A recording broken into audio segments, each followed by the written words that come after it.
7 out of 9. We're starting to wrap it up now. To the wonderful series by Roxana Robinson on Anna Karenina. So Roxana, are you all set? You ready to go? I'm all set. Okay, good. So, welcome everyone. This is the 7th session, and we're reading part 6 of Anna Karenina by Leo Tolstoy, translated by Paviran Volokonsky. And I'm Roxana Robinson. I realize I haven't said any of that before, but in case you're all unaware of where we are, that's where we are. As always, if you find it in your budget to make a donation to the Cornwall Library, we would be very grateful. We started this program really in part because of COVID, because we all felt so isolated, and it's a strange time. So we wanted to make something that was available to everyone. And if it's in your budget to donate $20, that would be marvelous for us. If it's not in your budget, you are very welcome. You are part of our community. So remember that Tolstoy wrote this over 4 years, and at times he stopped it. So, and then took it up again later. So we do see in this book, which is very long and very comprehensive, we see Tolstoy himself moving around in his own mind from one idea to another as things interested him in his own life, and he takes them up in this book as novelists do. So last week we talked about death. He had a brother who died of tuberculosis, and that was something that was very important to him during this period. 2 of his other relatives died. I'm going to turn off my email so we won't hear that ding during that time. So that became important to him. And there are other questions that he mulls over and explores throughout the book. Sometimes he's more interested in them than others. So we find things like his relationship to the land, which we see through Levin's actions. We see that these themes that we've talked about that are addressed periodically. So remember, the 3 elements of his writing that we're focusing on are velocity, empathy, and intensity. And those things are present, and they really do make Tolstoy into an incredibly distinctive writer. Velocity, in fact, the fact that the narrative moves so swiftly and so powerfully. Empathy, the fact that Tolstoy seems to be able to connect to the hearts and the feelings and the thoughts of any living creature. And intensity, remember the fact that these people, the people in his books, and I have to say the people in other Russian books that I've read, are driven by emotion in a way that I don't find in any other national literature. So Tolstoy gives emotions precedence in this book. We also are looking at the themes that he has been addressing: marriage, family, morality, adultery, which is obviously a big part of this book, nature itself, death, the idea of religion. Last week we talked about art when Vronsky went to Italy and took up the role of an artist. And in this one, we're looking at politics as a sort of separate issue, and the idea of work, which is really important to Tolstoy. And we also touched on the fact that, in my view, this book can be read as a kind of a fanning out of possibilities. Imagine it as a game of a hand of cards, and it's entitled How to Live Your Life as a Man. And Tolstoy doesn't really examine the possibilities of life for women.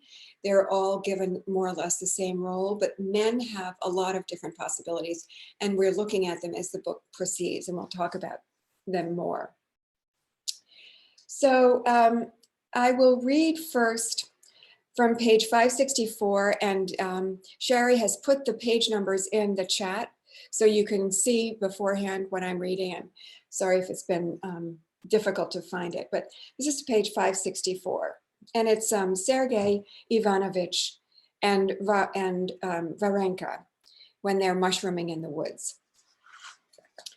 Varvara Andreevna, when I was still very young, I made up for myself an ideal of the woman I would love and whom I would be happy to call my wife. I have lived a long life, and now, for the first time, I have met in you what I have been seeking. I love you and offer you my hand. Sergei Ivanovich was saying this to himself when he was just 10 steps away from Varenka. Kneeling down and protecting a mushroom from Grisha with her hands, she was calling little Masha. Here, here, there are small ones, lots, she said in her sweet, mellow voice. Seeing Sergei Ivanovich approaching, she did not get up and did not change her position, but everything told him that she felt him approaching and was glad of it. So, did you find any? She asked, turning her beautiful, quietly smiling face to him from behind the white kerchief. Not one, said Sergei Ivanovich. And you? She did not answer him, busy with the children around her. That one too, by the branch. She pointed Masha to a small mushroom, its resilient pink cap, cut across by a dry blade of grass it had sprung up under. She stood up when Masha picked the mushroom, breaking it into 2 white halves. This reminds me of my childhood, she added, stepping away from the children with Sergei Ivanovich. They went on silently for a few steps. Varenka saw that he wanted to speak. She guessed what it was about, and her heart was gripped by the excitement of joy and fear. They went far enough away so that no one could hear them, and still he did not begin to speak. It would have been better for Varenka to remain silent. After a silence, it would have been easier to say what they wanted to say than after talking about mushrooms. But against her own will, as if inadvertently, Varenka said, so you didn't find any? But then there are always fewer inside the wood. Sergei Ivanovich sighed and made no answer. He was vexed that she had begun talking about mushrooms. He wanted to bring her back to her first words about her childhood. But as if against his will, after being silent for a while, he commented on her last words. I've heard only that the white boletus grows mostly on the edge, though I'm unable to identify it. Several more minutes passed. They went still further away from the children and were completely alone. Varenka's heart was pounding so that she could hear it, and she felt herself blush, then turn pale, then blush again. To be the wife of a man like Koznishev, after her situation, excuse me, with Madame Stahl, seemed to her the height of happiness. Besides, she was almost certain that she was in love with him. And now it was to be decided. She was frightened that he would speak. Excuse me. She was frightened that he would speak and that he would not. He had to declare himself now or never. Sergei Ivanovich felt it too. Everything in Varenka's gaze, color, lowered eyes, showed painful expectation. Sergei Ivanovich saw it and pitied her. He even felt that to say nothing now would be to insult her. In his mind, he quickly repeated all the arguments in favor of his decision. He also repeated to himself the words in which he wished to express his proposal. But instead of those words, by some unexpected consideration that occurred to him, he suddenly asked, and what is the difference between a white boletus and a birch boletus? Varenka's lips trembled as she answered, there's hardly any difference in the caps, like in the feet. And as soon as these words were spoken, both he and she understood that the matter was ended, and that what was to have been said would not be said, and their excitement, which had reached its highest point just before then, began to subside. In the birch boletus, the foot resembles a 2-day growth of beard on a dark-haired man, Sergei Ivanovich said, calmly now. Yes, that's true, Varenka replied, smiling, and the direction of their walk changed inadvertently. They began going towards the children. Varenka was both hurt and ashamed, but at the same time, she had a sense of relief. On returning home and going through all the arguments, Sergei Ivanovich found that his reasoning had been wrong. He could not betray his memory of Marie. "Quiet, children, quiet," Levin shouted angrily at the children, standing in front of his wife in order to protect her, when the bunch of children came flying to meet them with shrieks of joy. After the children, Sergei Ivanovich and Varenka also came out of the wood. Kitty had no need to ask Varenka from the calm and somewhat embarrassed expressions on both their faces. She understood that her plans had not worked out. "Well, what happened?" her husband asked as they went back home. "Didn't bite," said Kitty, her smile and manner of speaking resembling her father's, something Levin often noticed in her with pleasure. "Didn't bite meaning what?" "Like this," she said, taking her husband's hand, putting it to her mouth, and touching it with unopened lips. "Like kissing a bishop's hand. But which of them didn't bite?" he said, laughing. "Neither. And it should have been like this. There are musics coming." No, they didn't see. So the reason I chose this passage was to talk about this issue of the way Tolstoy keeps repeating ideas or passages in people's lives throughout the text, so that we've seen scenes that echo other earlier scenes, so that we saw Anna at the opera, who is the center of all the attention, looking incredibly beautiful and powerful socially in that scene. And that echoes the scene of Anna at the ball in the beginning of the book, when she is so beautiful and so powerful. But the first time she is much admired and loved, and the second time she is an outcast. She has become a pariah. So Tolstoy asks us to consider those, to hold those two scenes in our minds. And with this scene, he is asking us, he's repeating this notion of the proposal, and it appears over and over in this book. First, we have Levin's failed proposal, when he asks Kitty if he can come to see her, and she says it cannot be. He asks her a question that is concealed. It's covertly an offer of marriage, and she covertly answers and says it cannot be. So that's a failure of his. And Tolstoy gives us the dramatic underpinnings of that scene in Levin's enormous emotional turmoil. He's fearful. There's nothing more personal than a rejection of a marriage proposal. So it's the one thing that you must take personally. It's not something that you can consider refers to something else besides your own character and your worth as a human being. So Levin is devastated by that. But then Tolstoy shows us his successful proposal to Kitty later on in the book, in which they have a kind of telepathic communication when she guesses what the initials stand for that he's writing in chalk on a green card table, the felt covering. So that also carries an enormous emotional charge. And the next day we see the whole landscape of Moscow lit up by Levin's joy. But again, we see the incredible emotional turbulence that enters into both those characters. And Tolstoy makes those scenes very vivid, very powerful. And we're carried along as though we're, in a boat on the current, in the rapids, when we are in the middle of those scenes. And then there's this scene in which Vronsky offers himself to Anna on the train platform in the snowstorm and says, "Anything you want, you have only to ask me for." And that is a very different kind of proposal.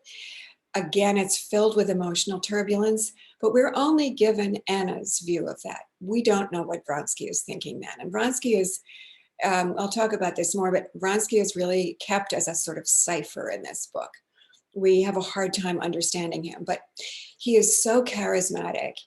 He is so magnetic in that scene, and Tolstoy creates this sense of the blizzard, the wild snow cascading off the roof, the fact that Anna has stepped outside the shelter and protection of the social world that's inside the train. She's no longer in the carriage with her maid and her belongings. She's outside, exposed to the storm, and there is Vronsky offering himself to her. And she quite properly rejects him, but she cannot forget the enormous tumult and beauty and power of what he's offering her in that scene in the blizzard on the train platform. So then we have a failed proposal, which ends in a successful proposal. We see a successful covert proposal for adultery. And then we see the inverse of the successful proposal, a proposal that is also driven by emotion. You can feel that both Sergei Ivanovich and Varenka are filled with emotional tumult, that this is a very frightening and joyful moment for both of them. But Sergei Ivanovich cannot bring himself to the edge of this precipice, cannot throw himself over. He's lived his whole life as a solitary bachelor, and he has this idea that because the woman that he loved years and years and years ago died, that he has to be loyal to her memory, which there's no reason for him to do. But he uses that as an excuse for never committing himself to any kind of emotional connection. So here, Tolstoy has this wonderful counterpart, the obverse of the passionate moments that result in deep, deep commitment, both physical and emotional, between the other couples. And Tolstoy wants to remind us of the breadth of human experience, and there will be men who will not allow themselves to be thrown over this precipice. And also Varenka plays a part in it. Tolstoy says maybe she shouldn't have asked him if he hadn't found any mushrooms. Maybe that was the moment for her to be silent. So he's suggested, and we know that there's a failed love story in her background, which she claims not to care about at all. She says, it's fine. He's happily married. I'm happy as I am. So maybe Tolstoy is suggesting that she is someone who will not commit herself. But it's a wonderful pairing with those earlier scenes in which the men, Levin and Vronsky, are willing to commit themselves wildly and turbulently to a passionate engagement. So I want to draw your attention to that. And then the next reading is page 567. And I'm choosing this because it is such a window into the idea of family. And this was something very, very important to Tolstoy and to Levin, the idea of what a family should be. Remember, Tolstoy really didn't grow up with a family. His mother died when he was 2. His father died when he was 8. And he was passed around after that from relative to relative, he and his siblings.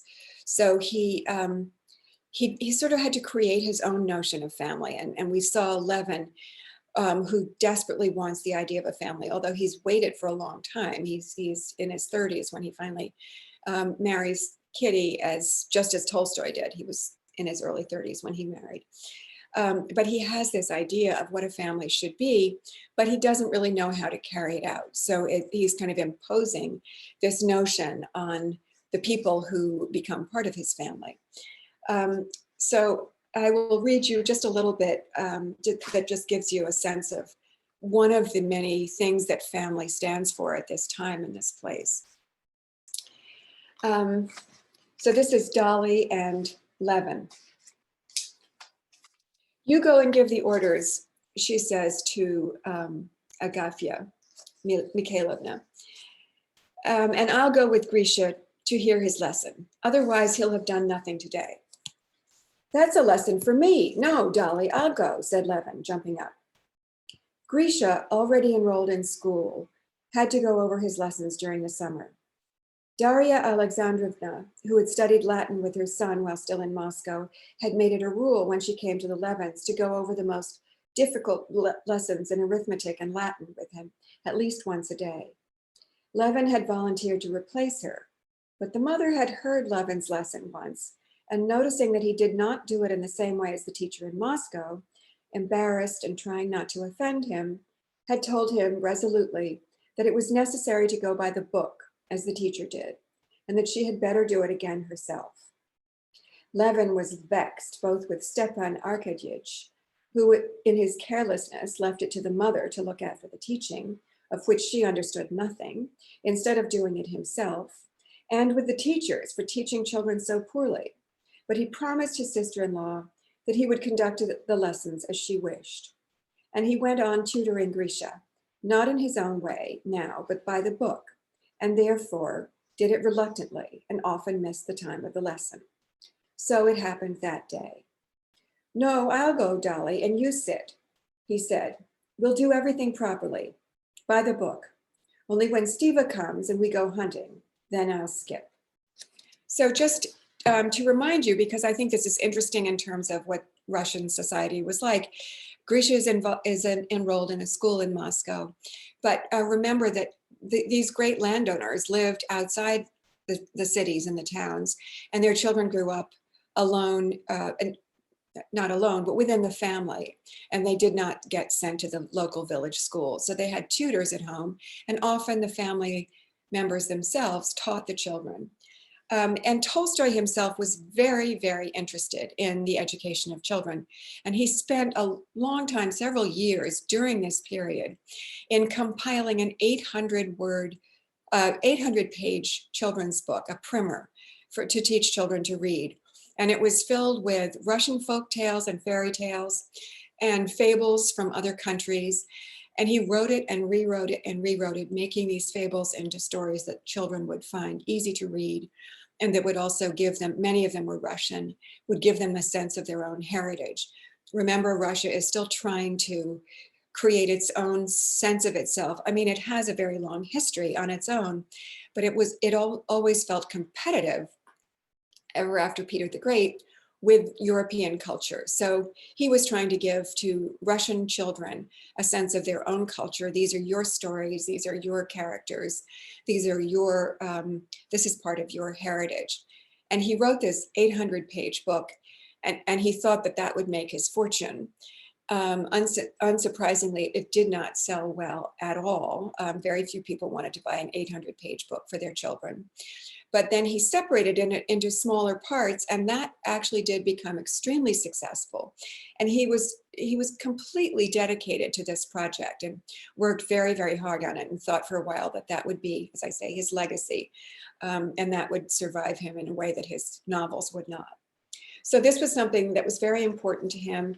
And in his book, I think it's Childhood, he writes about, it's a sort of an autobiographical novel, and it's about his childhood with a tutor and what that's like, being brought up and taught by tutors.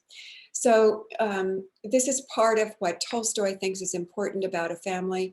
It's something that Levin feels very strongly about, and Stiva does not. So Stiva, we are reminded, is he's a terrible husband. He's a nice guy, but a terrible husband. So just to give you that little snapshot of what family life is like, and how closely connected these family members are. This is his sister-in-law, this is his nephew, but everyone in this family is a part of what's going on, and all their activities are shared. And they know each other in very intimate ways. So he's, it's just a family of very close and deep connections. So the next section I'm going to read is page 592.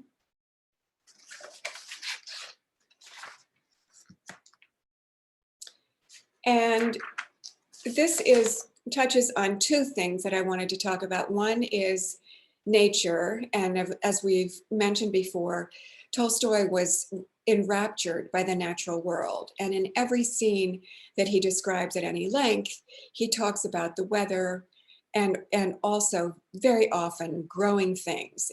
So in the mowing scenes, We know what the juicy grass smells like. We know that it smells like tea, or it smells like cinnamon when it's cut. We know what the mist looks like rising from the marsh in the morning.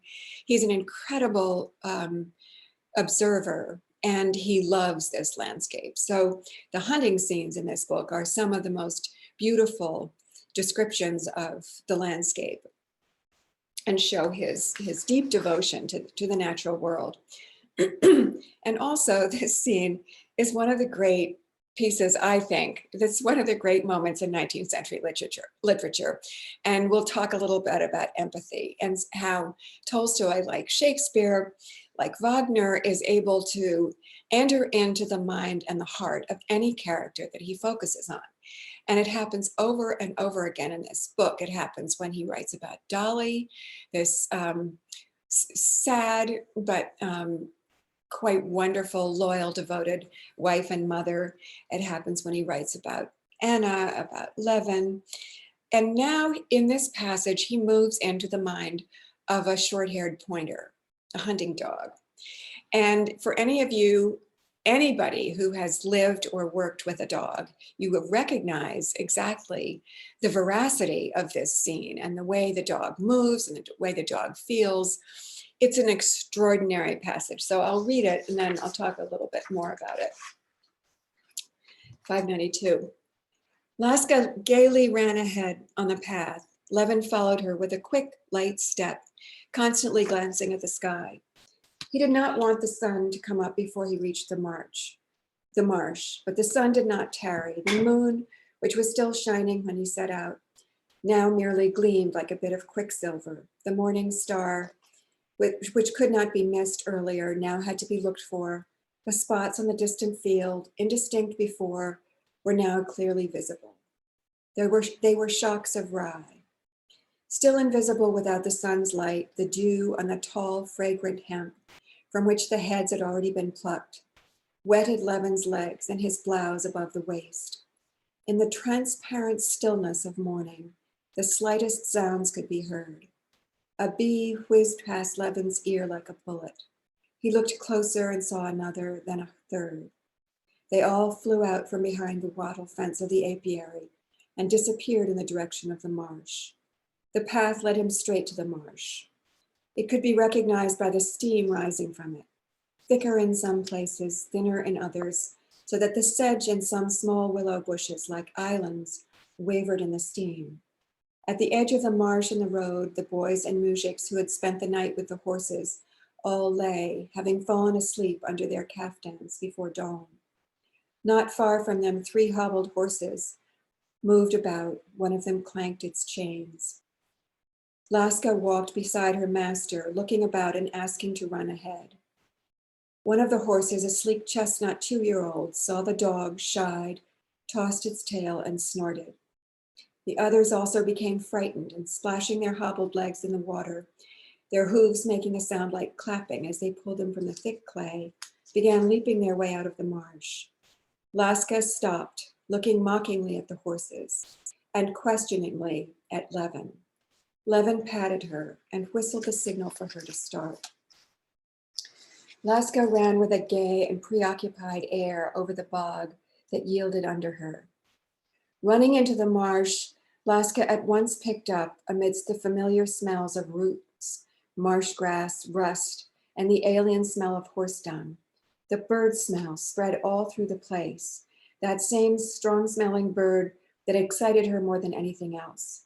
Here and there over the moss and marsh burdock, this smell was very strong, but it was impossible to tell in which direction it grew stronger or weaker.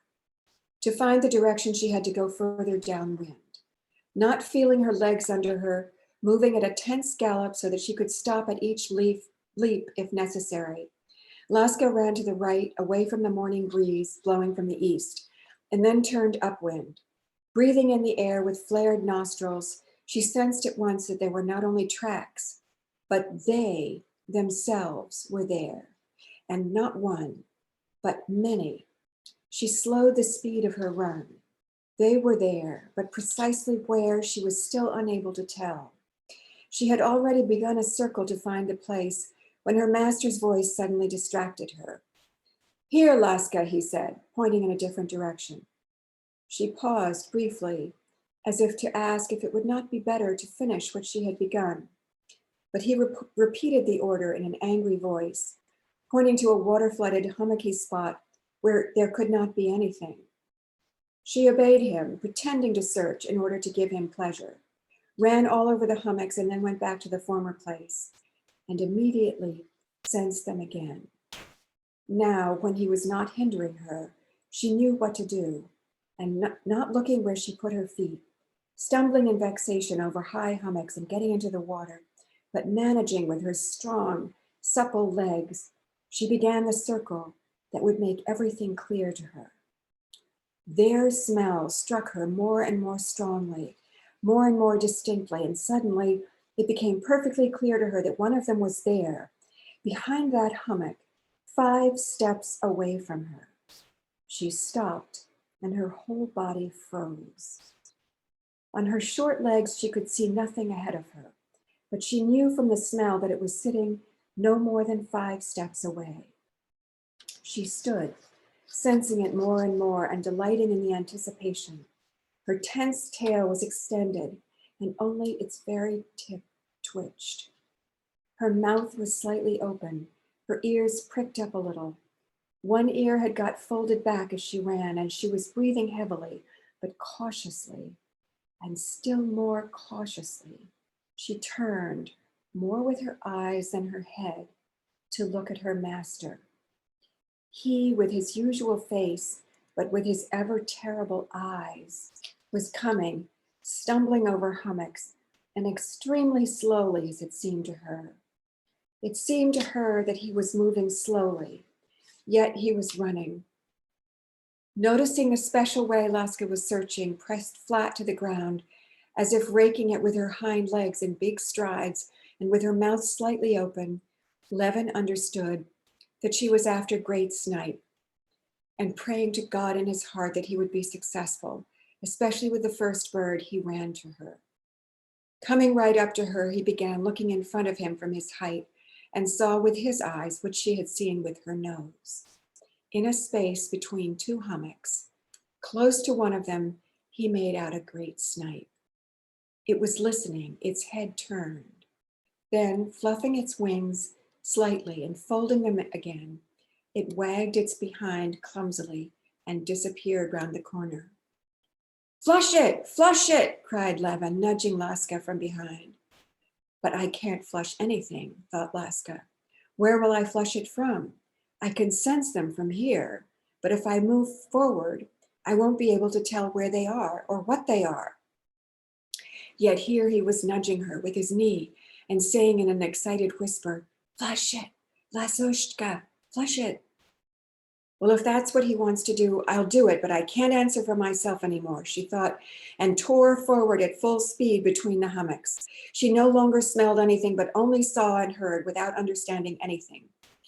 10 steps from the former place, with a thick creech and the swelling noise of wings peculiar to its kind, a single great snipe went up. And following a shot, it plopped down heavily, its white breast against the wet bog. Another did not wait, but flew up behind Levin without the dog. When Levin turned to it, it was already far away, but the shot reached it. Having flown some 20 yards, the second snipe suddenly jerked upwards and, tumbling like a thrown ball, fell heavily onto a dry patch. That'll do nicely, thought Levin, putting the 2 plump, warm birds into his game bag. Lasochka, won't it do nicely? Okay, so this is a brilliant, brilliant passage for many reasons. For one thing, I don't know of another passage in which a great writer in the 19th century truly enters into the mind of an animal. Many of you will have read Black Beauty by Anna Sewell, which is one of the most popular books of, was it the 20th century, the late 19th century? Anyway, a hugely popular book in which the story is told about Black Beauty. I can't remember if it's in Black Beauty's mind. I don't think it might have been. But my point is that at the time when a writer wrote about an animal, it was always or almost always with sentimentality and condescension. Nobody understood animals, we still don't. And it was impossible to write about them apparently without some kind of intellectual or emotional sense of condescension. Tolstoy himself loved horses, loved dogs, loved hunting.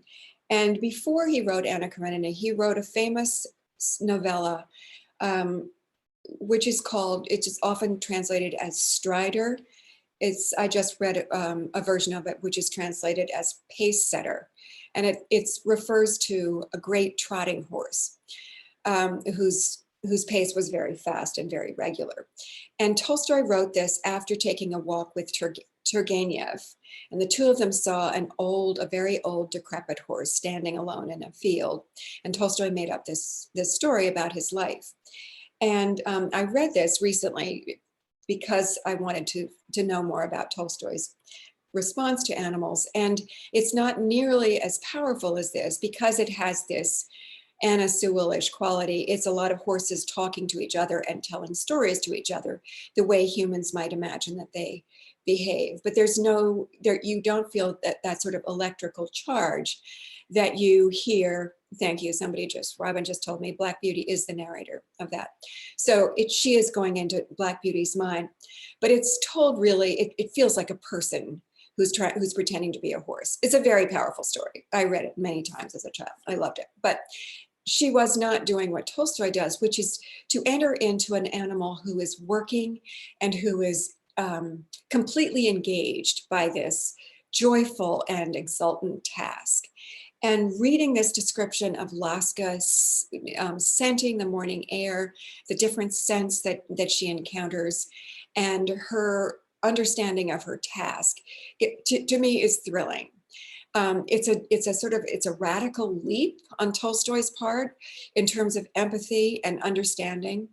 And it's also a radical leap in terms of stream of consciousness and modernism, because other people were not doing this. They were not writing this kind of stream of consciousness, living in the moment as intensely as Tolstoy is doing here. So it's an extraordinary passage. And also for the writers among you and close readers, be aware of this incredible invisibility of movement that takes place during this passage. You are first told, we're first watching Laska from Levin's point of view, then invisibly we shift into Laska's point of view, and then we shift into Levin's point of view again. It's seamless. You're hardly aware of this shift taking place, although it's huge. We're moving from the human condition to the animal kingdom. And he does it without a single bump. I mean, you just feel as if you are part of the same world. You are a human, then you were a dog, and then you were a human again. And you're part of the same activity. Another thing I want to draw your attention to in this passage is the idea of work.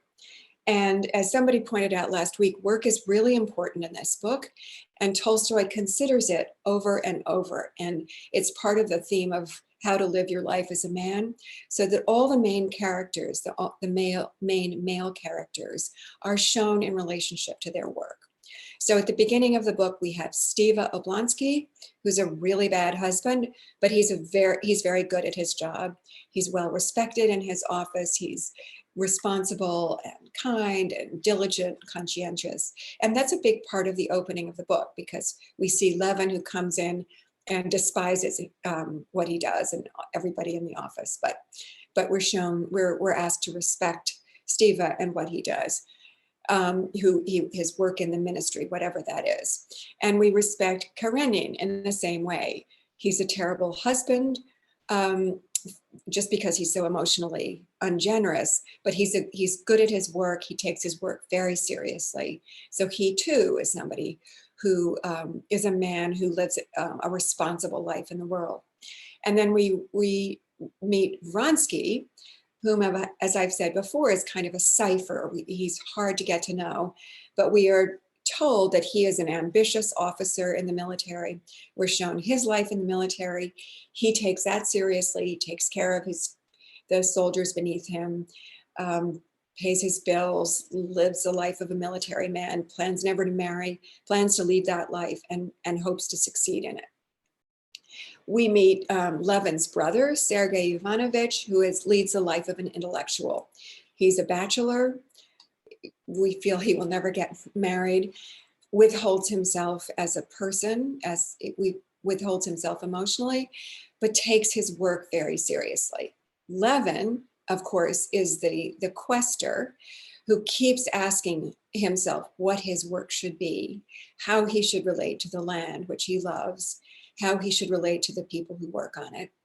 There's that wonderful transcendent passage in which Levin becomes the work himself, when the scythe takes over and he becomes part of the movement of mowing. He becomes part of the cohort of musics who are mowing. And that's a kind of a rapturous passage for him, in which he becomes the work itself. And in this passage, Laska is dedicated to her work. There is no more powerful and compelling scene of work in this book than this passage in which Laska is throwing herself into this task of finding the birds, finding the snipe, of doing what is asked of her, both by Levin and her sense of herself as a creature. This is her life, this is her passion, and she's committed to it. And there's not a trace of condescension or sentimentality about this passage. Tolstoy is asking us to respect this creature in her pursuit of her work, just as we respect everyone else who pursues the idea of work. So that's this wonderful passage, one of my favorites, as you can tell, although I have many. Oh, I missed one. Okay, I don't know how I managed to do this. So 573, we're going to go back a little bit. And this is also the exploration of the idea of marriage, which is one of the themes of the book. And this is this wonderful passage in which Levin succumbs to the idea of jealousy. And jealousy is also going to be one of the themes of the book, and the way the effect that it has on partners in a romantic couple. So in this, we have the fabulous scene of Vasenka, who is an uninvited house guest and who is one of the worst house guests in literary history. It's kind of fabulous. I mean, there is nothing that he doesn't do wrong. He eats all the food, he lames the horse, he breaks the front of the carriage, he has a go at the peasant girls. He's really terrible, but he has no idea of how terrible he's being. And Levin, of course, becomes transfixed by the belief that Varenka is flirting with his wife, which he kind of is. So this is what happens. And remember, we're aware of the fact that emotion is the great engine of this book, and intensity and velocity are going to be driving this passage. So this is 573, when Levin is left alone with Kitty after seeing what he thought was a kind of an illicit interlude. When they had all dispersed, Stepan Arkadyevich and Volovsky paced up and down the drive for a long time, and their voices could be heard. Listening to those voices, Levin sat scowling in the armchair in his wife's bedroom, and to her questions about what was the matter, maintained an obstinate silence. But when she finally asked with a timid smile, "Was it something you disliked about Veslovsky?" He burst out and said everything. What he said was insulting to himself and therefore irritated him still more. He stood before her, his eyes flashing terribly from under his scowling eyebrows, pressing his strong hands to his chest, as if straining with all his might to hold himself back. The expression on his face would have been stern and even cruel had it not at the same time expressed suffering, which touched her. His jaw was twitching and his voice broke. "You understand that I'm not jealous. It's a vile word. I cannot be jealous or believe that I cannot say what I'm feeling, but it's terrible. I'm not jealous. but I'm offended, I'm humiliated that someone dares to look at you with such eyes. What eyes, said Kitty, trying as conscientiously as she could to recall all the words and gestures of that evening and all their nuances. In the depths of her soul, she found that there had been something of the sort, precisely at the moment when he had gone after her to the other end of the table. But she dared not confess it, even to herself, much less venture to tell it to him, and so increase his suffering. But what can be attractive in me the way I am? Ah, he cried, clutching his head. Hear what she says. So, if you were attractive. No, Kostya, wait, listen, she said, looking at him with an expression of suffering commiseration. What can you be thinking? When nobody exists for me, nobody. Do you want me not to see anyone? In the first moment, his jealousy offended her. She was vexed that the smallest diversion and the most innocent was forbidden her. But now she would gladly have sacrificed not just such trifles, but everything to deliver him from the suffering he was going through. You understand the horror and comicality of my position, he went on in a desperate whisper. That he's in my house, that he essentially did nothing improper except for this casualness and tucking his leg under. He considers it the best tone, and so I have to be courteous to him. But Kostya, you're exaggerating, said Kitty, who in the depths of her soul rejoiced at the strength of his love, which was now expressing itself in his jealousy. The most terrible thing is that you, the way you always are, and now when you're so sacred to me, and we're so happy, so especially happy, and suddenly this trash, not trash, why do I abuse him? I don't care about him. But why should my happiness, your happiness? You know, I understand how it happened, Kitty began. How? I saw the way you looked as we were talking over dinner. Ah, yes. Levin said fearfully. She told him what they'd been talking about, which was Anna. And as she told it, she was breathless with agitation.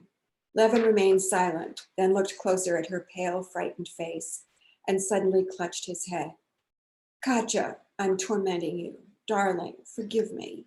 It's madness. Katya, it's my fault all around. How could I suffer so over such stupidity? No, I'm sorry for you. For me? What am I, a madman? But why you? It's terrible to think that any outsider can upset our happiness. Of course, that's the offensive thing. No, but on the contrary, I'll have him stay with us all summer on purpose, and I'll overflow with courtesy, Levin said, kissing her hands. You'll see. Tomorrow we're leaving. So then the next day they go hunting, and then when they come back, Levin is so unhappy and so furious at Vesanka's behavior, Veslovsky's behavior, that he orders him to leave his house and sends him off to the railroad station without any warning. It's a hilarious, wonderful scene. And I would contrast it. Remember, we're looking at scenes that have echoes in other places in the book. Contrast it with poor Karenina, who tells Anna that he's not jealous. He won't be jealous. He can't be jealous because it's a base feeling. And here's Levin also saying that he can't be jealous, that it's a base feeling. Poor Karenina should have been jealous. It was a base feeling, but his wife is betraying him utterly. Levin, the counterpart of that scene, is not being betrayed for a second. But Tolstoy wants us to recognize that this kind of passion, this kind of passionate engagement that takes place in this book has a sort of a dark and turbulent side. And for those of you who want to read more by Tolstoy, I recommend the Kreutzer Sonata, which is based on an episode in Tolstoy's own life and marriage, in which he becomes so passionately jealous of his wife, who is playing music with a musician who comes and teaches her and plays with her. And Tolstoy himself becomes furiously jealous. And in the book, the man who plays the husband murders his wife out of jealousy. So there is this sense of rage and uninhibited passion that is a part of the connection between the characters in this book. So once again, Tolstoy wants us to understand the whole of this kind of engagement. And we are going to see jealousy play a big part in the relationship between Anna and Vronsky. So jealousy is being explored in this passage the way all these themes are explored throughout the book. So, so the next one is 620.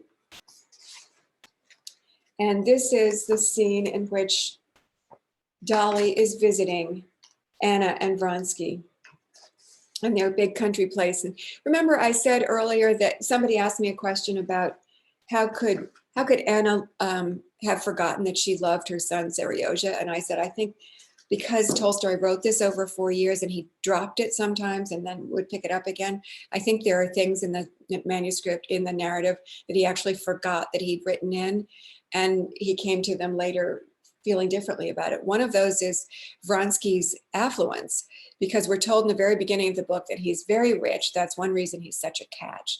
He's a rich, ambitious officer. Then we see that scene with him in his building when he's with his regiment, when he's paying his bills, and we are given we're shown all his tax returns. We know exactly how much money he has, and we can see he will never be rich. He's not rich at all. In fact, he has to sell his horses and he has to cut down on his expenses. Now, later on, all of a sudden, he's vastly rich again without any explanation. So we're never told what happened. His mother's still alive. He hasn't suddenly inherited money from her. But anyway, those are one of those inconsistencies. But so here's Dolly visiting on this country estate, which is incredibly luxurious. And she is talking to Anna's aunt, the Princess Barbara, who is known as someone who lives off her rich relatives. She is the aunt of Anna, and you remember Anna and Stiva are siblings, so she is the aunt of both of those characters. Well, here's Dolly for you, Princess. You wanted so much to see her, said Anna, coming out with Daria Alexandrovna to the big stone terrace where Princess Varvara was sitting in the shade over her embroidery, making a chair seat for Count Alexei Kirillovich. She says she wants nothing before dinner, but you order lunch to be served, and I'll go and find Alexei and bring them all here.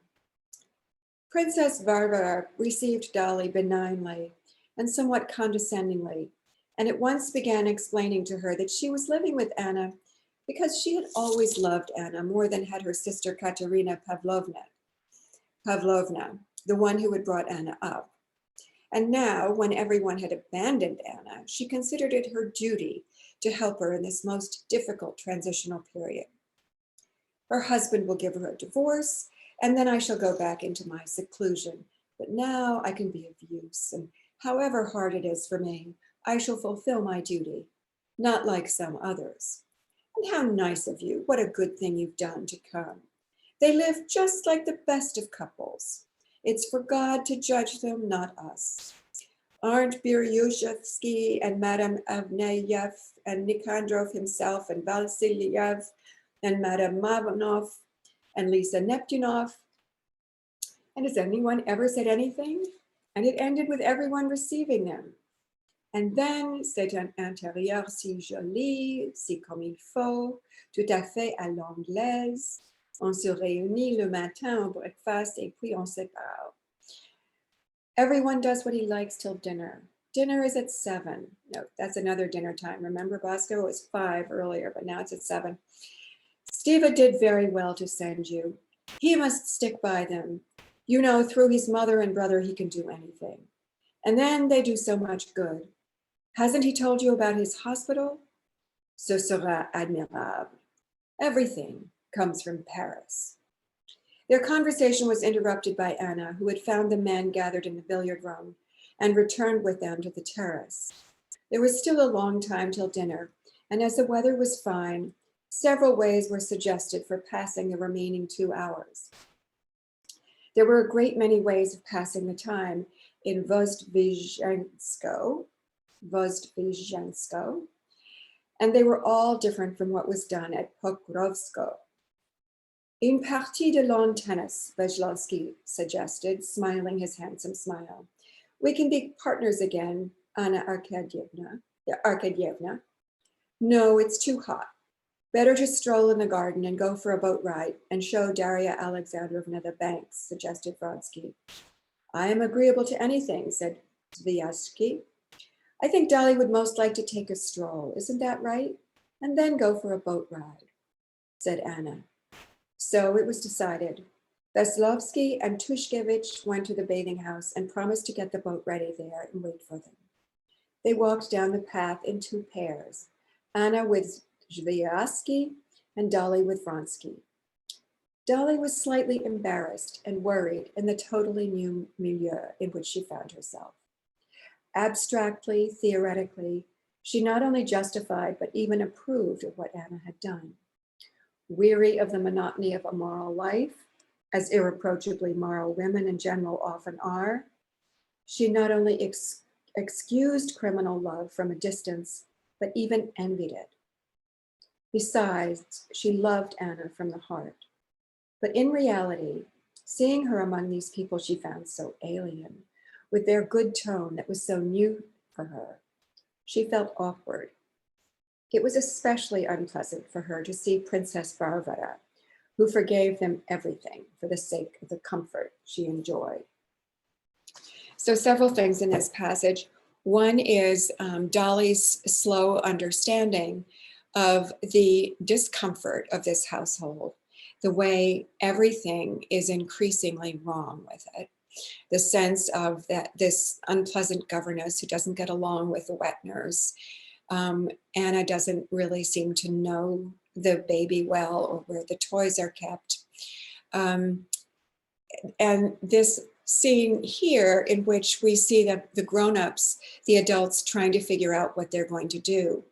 And how different this is from life with Dolly and Levin, in which everybody in the family does things together. They set out on foot with all the children. They go mushrooming, which is something that is a beloved Russian activity, and it also feeds the household. It's also a practical and nurturing thing to do. But instead, in this adulterous household, where, as Princess Varvara points out, no one will come to visit except sort of outsiders, other pariahs, or people who don't have any social commitment.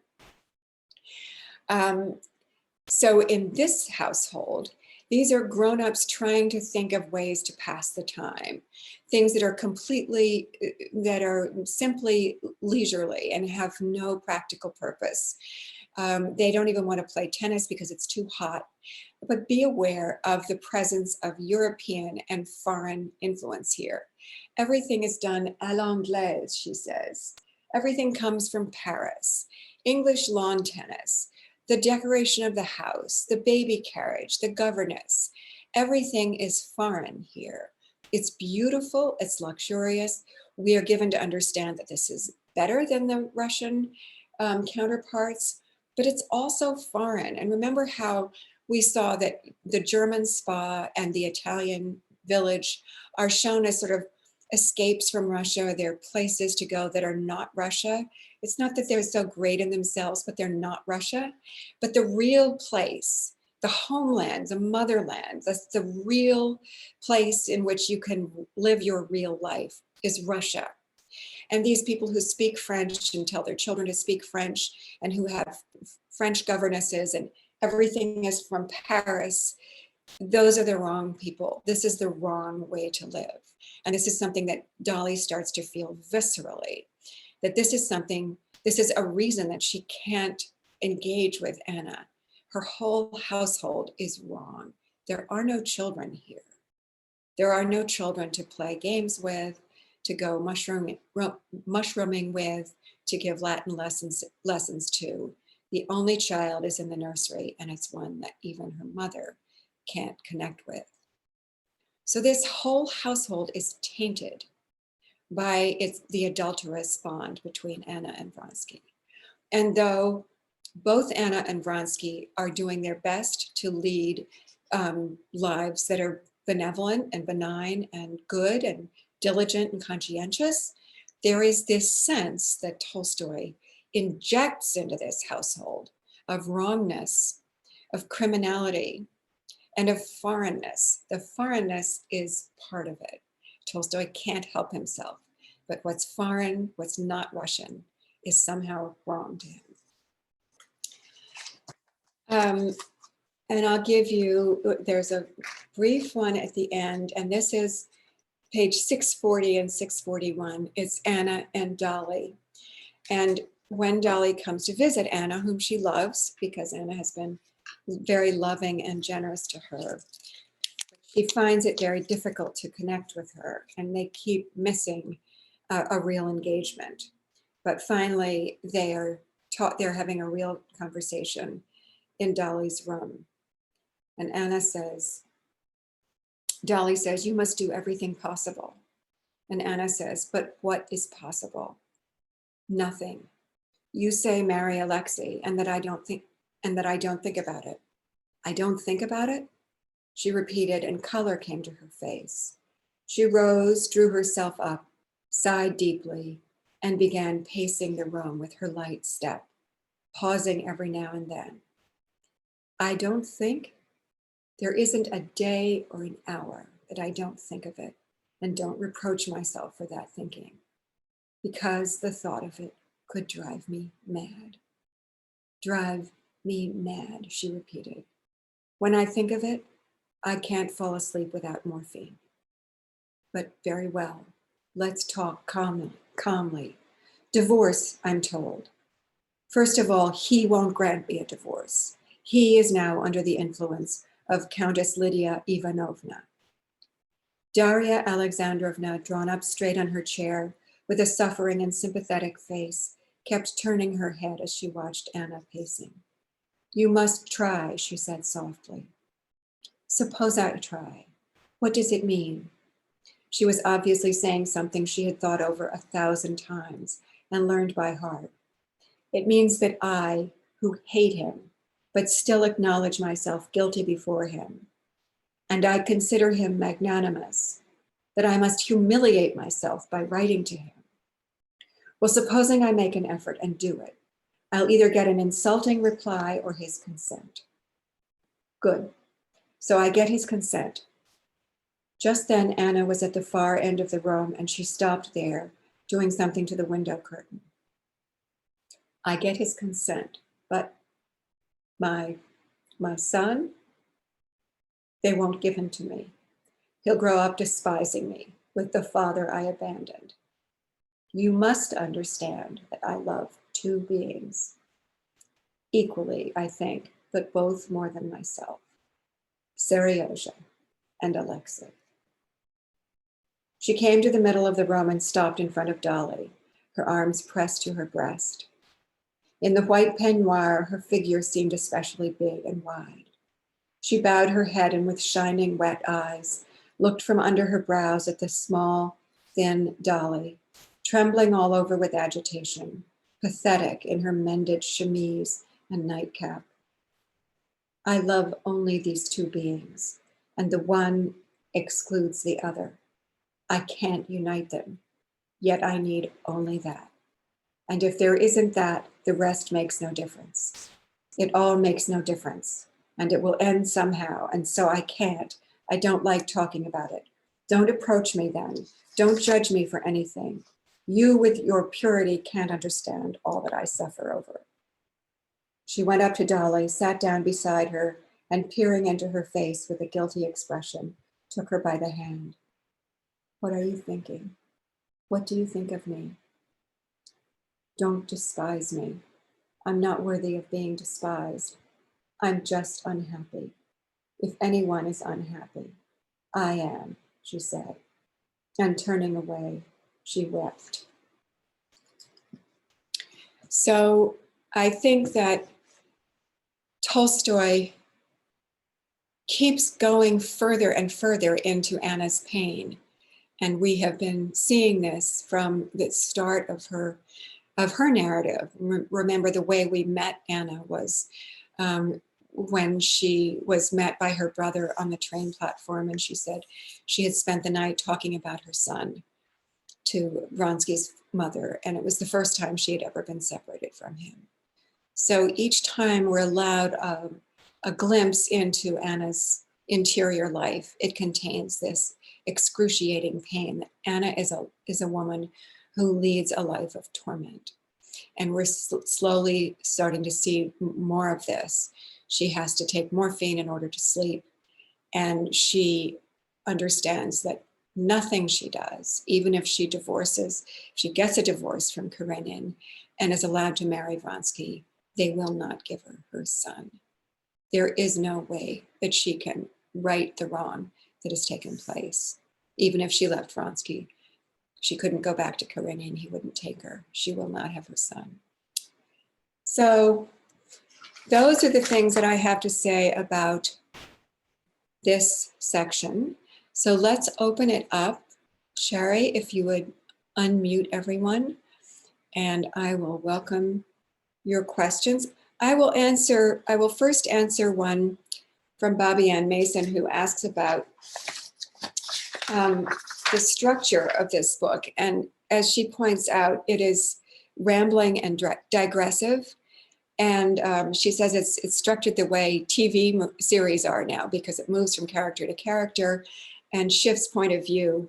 And it comes at things on a tangent, as she says, a slant. She also points out some passages are boring. I agree with her. And she said, were other writers doing something similar at that time, or was this structure innovative? I think that Dickens and Trollope and George Eliot were all writing long, rambling novels. And it partly has to do with the fact that so many of them were serializing them, so that they were writing them over a long period of time. And as I say, you sort of lose track and you start focusing on one thing and then focusing on another. And we know that Tolstoy got bored with this plot at points and felt he had to force himself to come back to it. And he does start examining politics and philosophy and agriculture in ways that I find get very slow and dull. But this, as I guess as Henry James said, the novel it allows for everything. It's a pair of baggy overalls. You can put everything in it. And so he puts in to this novel everything he's thinking about over this 4-year passage. And it's like walking with somebody who has a searchlight on his head. And as he moves around the landscape, he focuses on what he's thinking of at that moment. And it's death, or it's hunting, great snipe, or it's how do you deal with local politics. I found that passage incomprehensible, but I think Tolstoy wants you to find it incomprehensible. So everything you said makes sense, Bobby Ann. And I think the answer is that he wrote it over 4 years, and he became less interested in certain parts of it at different times, and just moved his attention around. He didn't have an overall editor.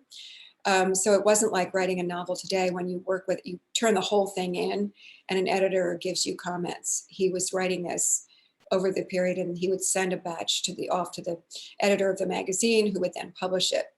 So it was very sort of haphazard. Okay, other questions, comments? I see people are still muted. Do you want to unmute people, Sherry? Let's see, I tried to set it so everyone could unmute themselves. Oh, okay. So I don't know, hopefully if people can't unmute themselves, let me know in the chat, and I'll see if I can do. I see a couple people unmuting. Okay, yeah, so you guys are good. Roxana, Yeah. Can you hear me? Yes, hi. Okay, great. I always try to anticipate with these readings what you're going to be reading to us. And I miss a lot and I think that's really a testament to so many beautiful passages. So that was just a commentary. The resorting to morphine is something that I'd like you to talk about a little bit in terms of how unusual was that in that society? And one of the side effects of morphine is confusion. And we see how increasingly disturbed, I think, in terms of being upset, unhappy, Anna is. And I'm just wondering whether that morphine might be a contributor. Obviously, another thing that's a contributor is there seems to be a growing chasm in communication between her and Vronsky, and setting it the way Tolstoy set it up with Dolly and Levin, where there's so much in sync. You know, a few little blips here and there, but there's such a contrast in terms of reading each other well. So I guess that's a couple of sorry. As to the morphine, I don't know a lot about Russian society at that time, but I know that it was really common in the 19th century, for example, in this country, where there were all kinds of sort of elixirs that people were supposed to take for pain or for anxiety or disturbance. And I remember, I mean, there were all sorts of statements in magazines of people saying, oh, I'm taking such and such, it makes me sleep so well.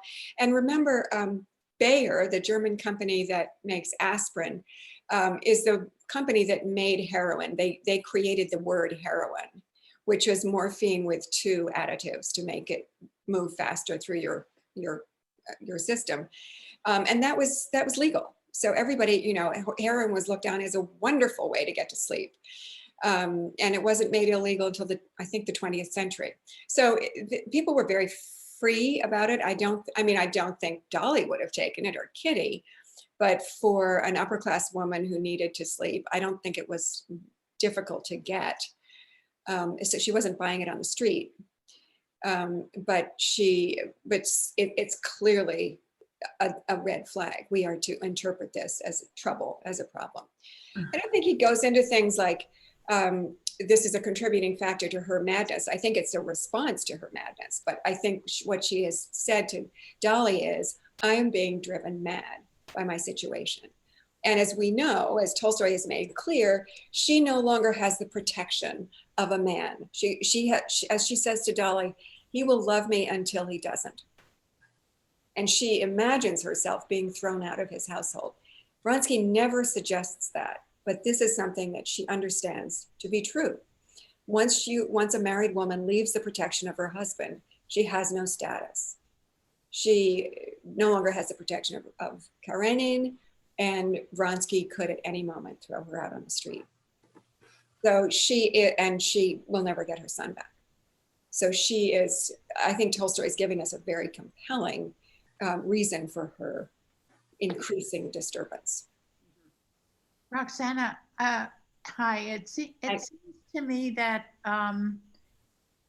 she could have used her daughter as a way of getting even closer to Vronsky, and yet she seems to be rejecting. She can't love this girl, and she doesn't seem to even be trying. Could you talk about that, please? So I think this is one of the ways in which Tolstoy is so terrifyingly accurate. You can't control your feelings. If you don't feel love for someone, you cannot make yourself do that. Yes, you're right. It would be great if she absolutely loved Annie and gradually stopped thinking about Seryozha, but she doesn't. She is fixed on Seryozha. He is the person she wants. And as there is this terrible sort of legal trap, even if she loved Annie and she drew Vronsky in, who is the true father, Annie is not legally Vronsky's daughter. She's legally Karenina's daughter. So no matter what she does, she can't get out of this. And I absolutely believe what Tolstoy says is she doesn't have those feelings for Annie, and that happens. There are mothers who don't love a particular child, and that's what's happened to her. So it's part of this horrifying, psychological, intricate trap that she is in that draws her closer and closer to despair. Yeah, Yes, Robin? Hi. I think that, yes, I think that her inability to love Annie is self-attack. I think it's that she is an embodiment of Anna's shame and horror at what she's done. Don't you think? You can certainly read it that way. Yeah, I mean, she's the embodiment of just everything that's gone wrong. Yeah. So I recall that I think the last book that last section that we read, she talks about her feelings about Seryoja and why they're so strong. It was because she was married to Karenin and had no feelings for Karenin, so all her love was absorbed by Seryoja. And now she's in a different phase where her love is absorbed by Alexei. But it is odd that she has so little attachment to the daughter. She just doesn't. And it's very painful to experience that every time she's in the presence of the daughter. You can feel it, particularly with Dolly, who loves the daughter, responds immediately to Annie and sees how bright her eyes are and how wonderfully she walks and she crawls better than any of Dolly's children. So you feel that maternal rush from Dolly, and it's painful that it's painfully evident that it's not present from Annie. So here's my question. As a male reader, I'm finding Vronsky more and more sympathetic and Anna more and more unsympathetic. And I mean, Vronsky in this section, first of all, unlike in Italy where he was pretending to be a painter, he's actually found a new career and he's doing well at it. And he's building a hospital and he's getting involved in local politics. And he's not. He's being true to Anna. He's doing his best. He has that that really sweet conversation with Dolly, trying to get Anna, get divorced. Let me be the father of my children. He seems totally honorable, and she's miserable about her situation, but she's not in any way trying to make the best of it. Yeah, it's. I mean, that's why I resist it when people say, Vronsky is this terrible villain. He isn't. He is somebody who is honorable throughout. He's also interesting, as I say, he's kind of the embodiment of, what it's like to live your life as a man. He starts out as a military person. I believe it. He's an ambitious career officer. Then all of a sudden he decided to be a painter and throw his stole over his shoulder and wear that soft velvet cap, which not so good. And then he turns out fabulously rich for no reason. And yes, becomes a very civic-minded, responsible local politician. He's going to throw himself into this. And he's the one main character that we never really get inside. And I can't figure out what Tolstoy thinks of him, really, because he turns up in so many different iterations. And particularly this notion of how to lead your life as a man, it seems as though it doesn't really, you can do anything. And that's the absolute contrary to the way we see Levin, who can only be one kind of person. He can only have one kind of set of responses. But it seems as though Vronsky can do anything. And we don't go inside his mind the way we do with almost everyone else. And it's odd because we are, for example, during the horse race and during the times when he's wooing Anna, we should be more inside his mind, but we are only for brief glimpses and they're not very complicated. It's just, he wants to win the race or he wants to find Anna. So we know him less well than we know anyone else. And I wonder if Tolstoy really had a clear sense of him the way he has a clear sense of everyone else. Stiva, Sergei Ivanovich, Levin, certainly. Vronsky is mysterious. But yes, he's doing everything right now. So I still feel sympathy for Anna because I think she's being torn apart inside. But she's, I mean, you could argue that she is making the best of things. She is presenting herself beautifully. She is having a house party. She makes conversation. When conversation dies, she carries it on. She learns everything about architecture so that Vronsky can ask her questions about the foundation. You could say that she's doing everything possible to make things go well. It's just that one thing, that he can have a life and she can't. He can go to the Zemstvo and there's nothing that she can do that's the equivalent. No one will see her. She can't go to anyone's house. No one will come stay with her. So she in one sense, she's being suffocated. There is one spot, Mike Hess here. Can you hear me okay? I can hear you, yes. Great. Okay. There is one spot where he does get Tolstoy does get into Vronsky's head. So I remember it well because it stands out. And that's right before he shot himself, when he was in despair. And then he actually, Tolstoy does get the self-conscious remarks of Vronsky to himself. Not so much should I or shouldn't I, but he often says things like, well, exactly or precisely. So I think that's maybe the closest we get. And it's in a negative state, but that's the closest we get to really looking at Vronsky from the inside. You're right. We're inside his mind then, and we're inside his mind when he arrives to see.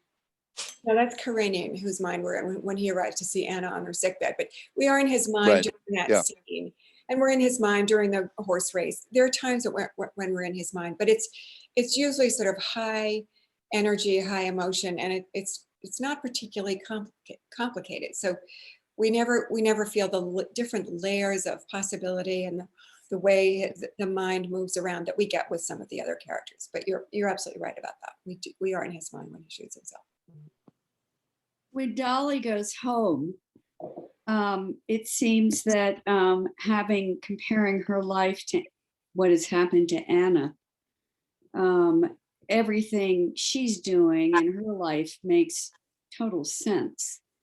And so sometimes I think this whole thing is a morality tale. And it's not so important to get inside Vronsky's mind. You just have to make him a character worthy of leaving everything.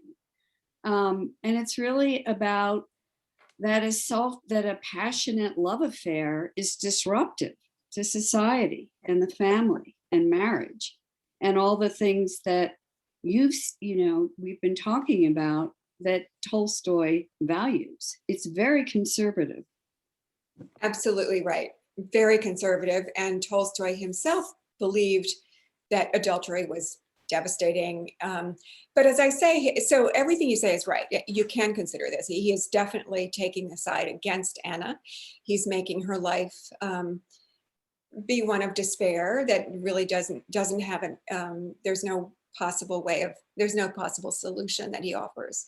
And Dolly, who is loyal and true and loving and wears patched clothes, and her husband is a rake. She's the person that we're asked to admire. And she's wonderful. Dolly's wonderful. So it is very conservative. At the same time, Tolstoy will not let us simply dismiss Anna. And for example, consider the difference between Anna and Emma Bovary. And that is in some ways more of a morality tale, just saying, if you commit adultery, you will end up dying horribly. But Emma, we're asked to look down on, and we are not allowed to look down on Anna. Anna is a woman of great integrity, as we talked about before. The reason that she is in this situation is that she could not stand. Unlike her friends, she could not stand to lead a life of betrayal and deception. She was, and her husband offered her that. Karenina said, just don't receive him at home. You can keep on doing this. I'll let you do it. Just don't humiliate me. And she said, I can't lead that kind of life. So we are asked to respect her honor and integrity. So Tolstoy isn't really going to allow this to be simply a morality tale in which the person who commits the crime has to suffer. She is suffering, but she is also a complex and noble person. So, Fausto? Oh, I have just one comment. At the dinner party that they have at Vronsky's house, and the doctor and the architect were invited, and it's so obvious it's the only place that you sort of see the social strata. I mean, you know that the mujiks are down there and the aristocracy is up here. And these are the two sort of, I guess, professional middle-class people who are there. And there's a very telling remark when Anna says, the doctor, he eats with his knife. And it sort of nails this sort of social structure for me. You're absolutely right. And I was interested to learn that, so Tolstoy's real wife, Sonia Bears, is one of three daughters, and there are a lot of autobiographical details in this book that relate to him. But what doesn't relate to his real life is she was not the daughter of an old Russian family, prince and princess. Her family was German in origin. Lots of Europeans came during Peter the Great's time. So they were German immigrants, and her father was a doctor. And he was respected, but I learned from this biography that doctors were not considered part of the upper classes. They were not given the same social distinction that they might be given now. So that family, so you're right, the architect and the doctor are the middle class, and they are awkward and uncomfortable at that dinner party, and Anna has to keep bringing up topics that they will be able to talk about because it's an effort. And that's another thing that Tolstoy makes clear, that this household is so uncomfortable, and there's something so wrong with it, because these are the people that Anna has to have at her table. Thank you. I find it difficult to get beyond Vronsky's teeth. Yeah. And that is something that Tolstoy keeps bringing up all the time, and it bothers me in a way that Dickens does that sort of thing, attributes. And the mise en scène of his estate is such that it almost recalls kind of nouveau riche-ness, but definitely it's European. And I think someone brought up not the heroin, but the morphine. This is all part of that kind of European almost decadence.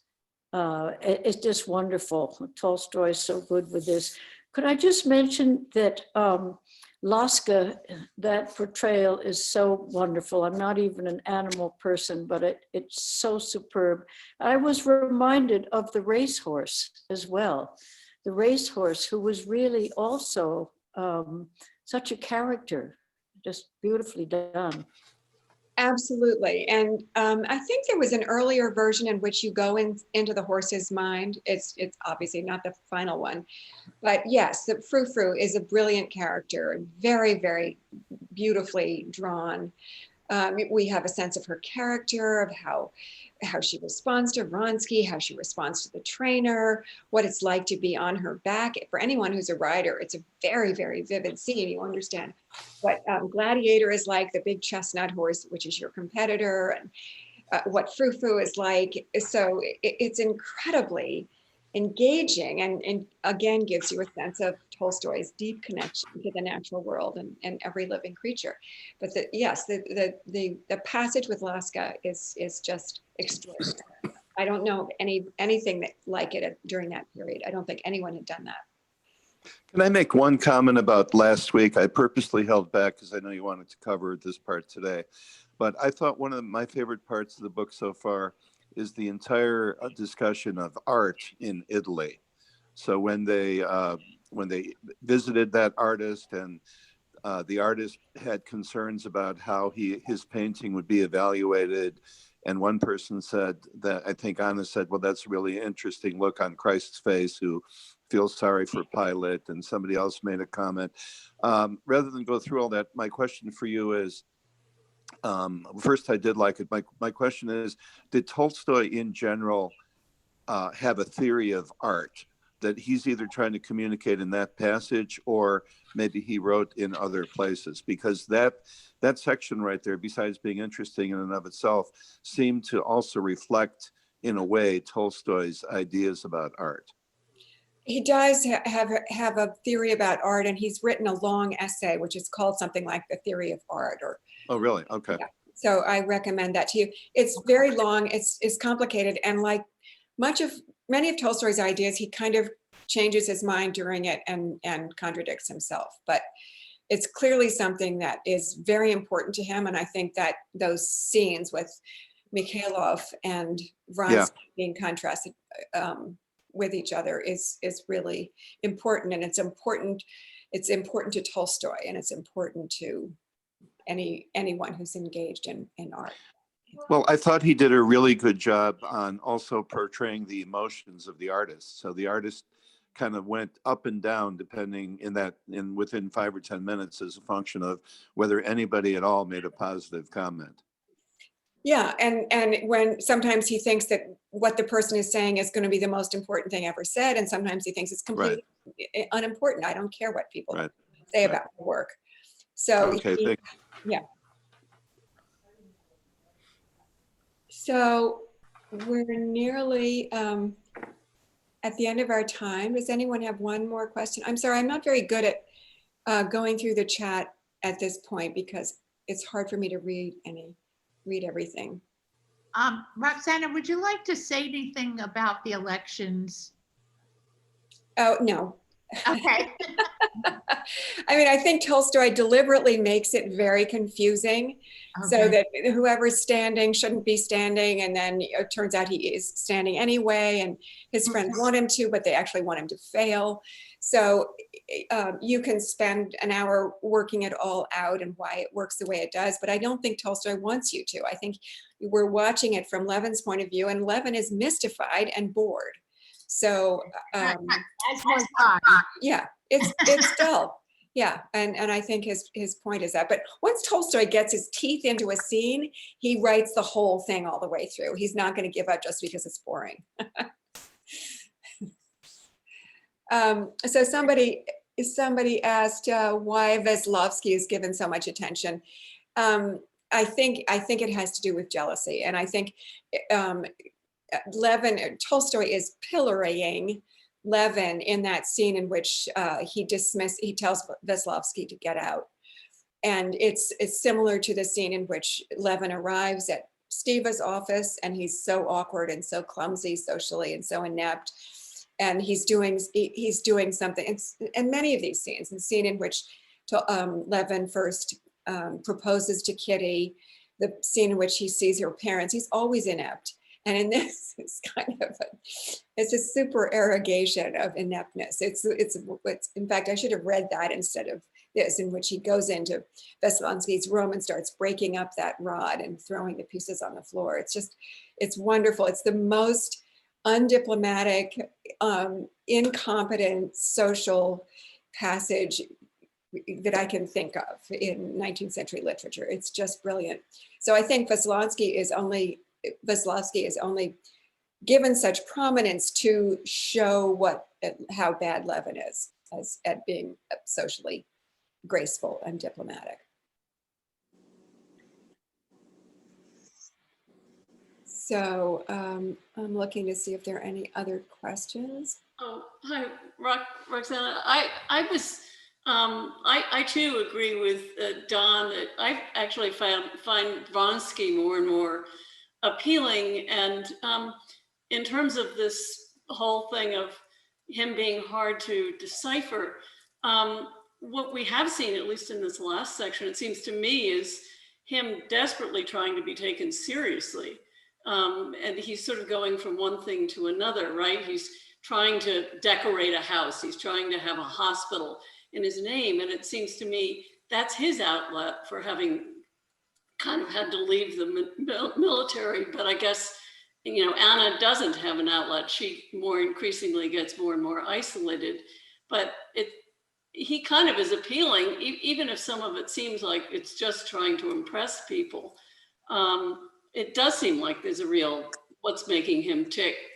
It's the need to find, a new public persona. And I guess I do find that appealing. I was wondering, though, in relation to all of that, if at some point you could discuss how this translation is much more successful than others at bringing out these subtleties of personality. And because I certainly find it just amazingly different than, I think it was Constance Garnett maybe that I read when I was much younger, or somebody else, I can't remember. But can you at some point deal with just examples maybe of one versus the other to show us what we're getting in this? Because it's really, to me, amazingly accessible.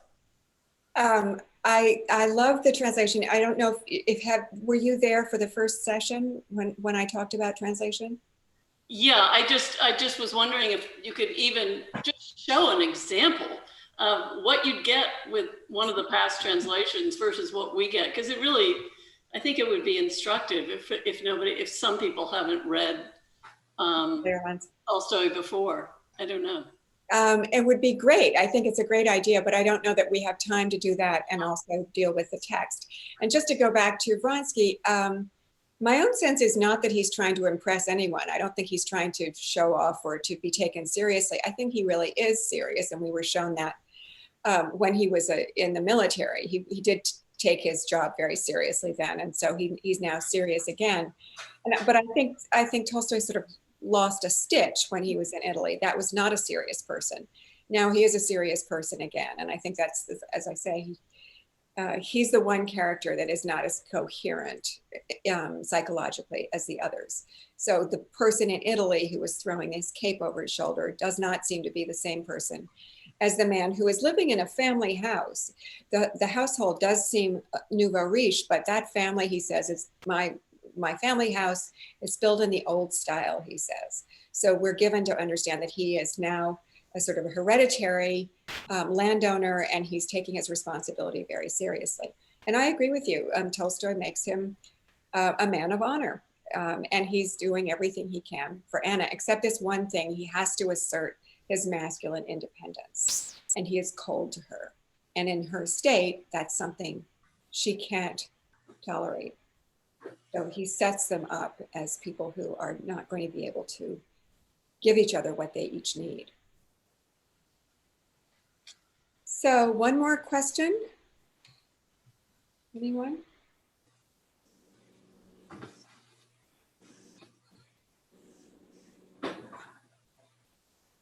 Okay. No more questions?